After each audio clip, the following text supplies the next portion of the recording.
Assalamualaikum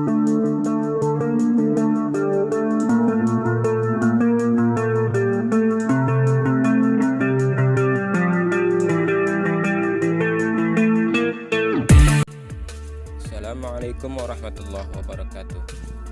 Apa kabar sahabat? Semoga sehat-sehat selalu dan dalam rahmat ridha Allah yang melimpah. Panduan budidaya belalang. Belalang merupakan salah satu serangga. Belalang adalah serangga yang menjadi hama dan dianggap musuh oleh petani. Banyak sekali petani dirugikan karena hama yang satu ini. Belalang sendiri memakan daun-daunan, baik daun-daunan rumputan maupun tanaman yang dibudidayakan oleh petani. Pada faktanya, ada beberapa jenis belalang yang juga memakan biji-bijian.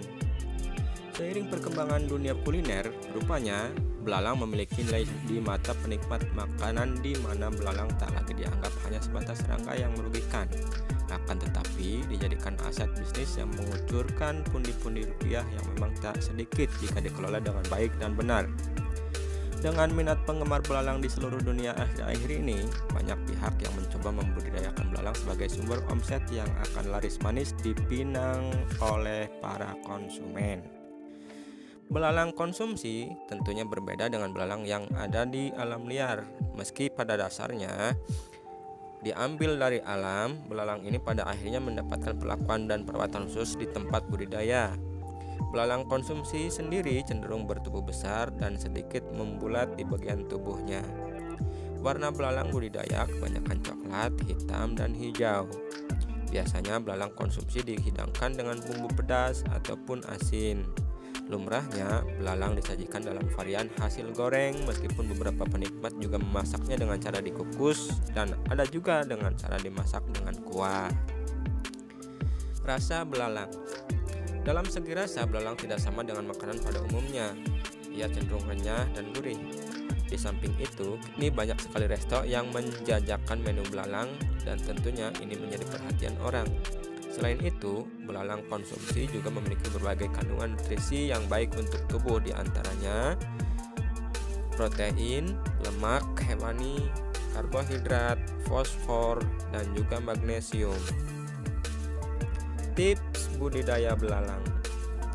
Tips-tips mudah yang bisa dilakukan dalam cara membudidayakan belalang ialah 1. Menggunakan indukan baru dari budidaya sebelumnya.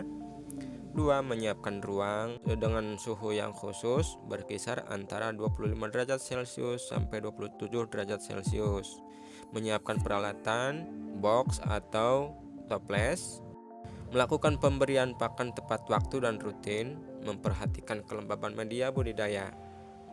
Cara budidaya belalang. Pertama, media. Langkah pertama yang perlu dipersiapkan yaitu membuat media budidaya sebagai berikut. Siapkan toples atau akuarium atau box sebagai media budidaya. Berilah tutup dengan rongga ventilasi udara yang cukup yang diletakkan di ruang khusus dengan suhu 25-27 derajat Celcius. Isi dasar media dengan pasir dan semprotan dengan sprayer berisi air. Semprot pasir hanya untuk melembabkan media saja agar indukan cepat bertelur. Letakkan beberapa batang kayu atau ranting sebagai tempat belalang berlindung. Beri cincangan wortel dan beberapa daunan hijau atau bisa juga dengan sayuran sebagai pakan utama. Indukan.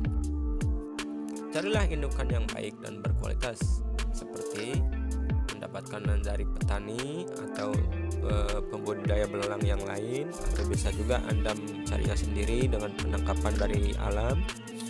Pilih indukan jantan dan betina yang sehat dan tidak cacat. Perhatikan, ujung ekor indukan jantan memiliki 2 sungut dan bentuk tubuhnya cenderung memanjang, sedangkan indukan betina tidak memiliki sungut di ekornya dan bentuk tubuhnya cenderung membulat. Proses kawin.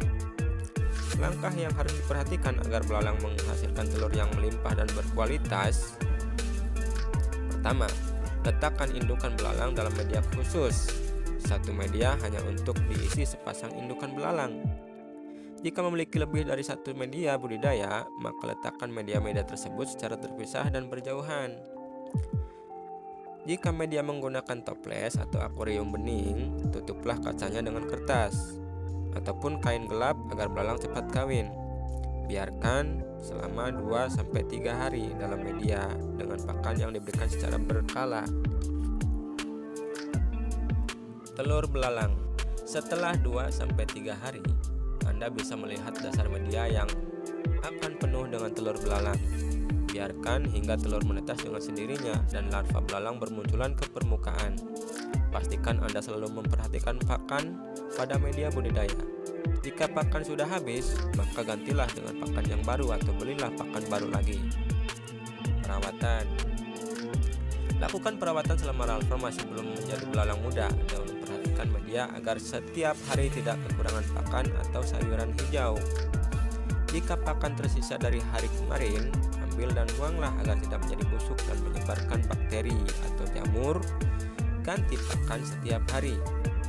Pastikan menjaga kelembaban media dengan menyemprotkan air menggunakan sprayer jika pasir mulai mengering. Pembesaran. Pembesaran bisa dilakukan dengan memindahkan belalang kecil ke media baru atau belalang yang tua indukan dipindahkan ke media yang lain yang lebih luas agar tidak gampang stres dan tidak gampang mati. Setelah hampir 3 minggu, larva akan menjadi belalang muda. Saatnya memindahkan belalang ke media kosong lainnya untuk dibudidayakan lagi. Biarkan belalang-belalang muda dalam mediamnya. Memindahkannya juga ke media yang lebih besar itu lebih bagus. Perawatan belalang muda. Sebelum panen, Anda perlu melakukan perawatan terhadap belalang muda. Ini tentunya sedikit berbeda dengan saat Anda merawat larva bayi belalang. Pertama, gantilah pasir dengan yang baru pada media. Seimbangkan ventilasi dan aliran udara pada penutup media. Semprotkan air pada pasir agar terjaga kelembaban dan tidak terlalu panas. Biarkan terlebih dahulu agar pasir mengering dengan sendirinya. Baru kemudian masukkan belalang muda ke dalam media. Beri pakan berupa daun, sayuran hijau, ataupun pakan lain berupa rumput-rumputan yang masih segar. Masa panen. Setelah Anda melakukan perawatan pada belalang, kini Anda bisa memanennya jika sudah memasuki usia 75 hari. Panenlah belalang dengan menggunakan sarung tangan dan sortir belalang sesuai ukuran. Itulah sahabat, langkah-langkah dalam cara membudidayakan belalang konsumsi yang dapat kami sampaikan kepada Anda. Semoga informasi ini dapat bermanfaat dan menambah wawasan Anda sehingga menjadikan inspirasi untuk membudidayakannya. Salam breeder dan selamat mencoba. Assalamualaikum warahmatullahi wabarakatuh.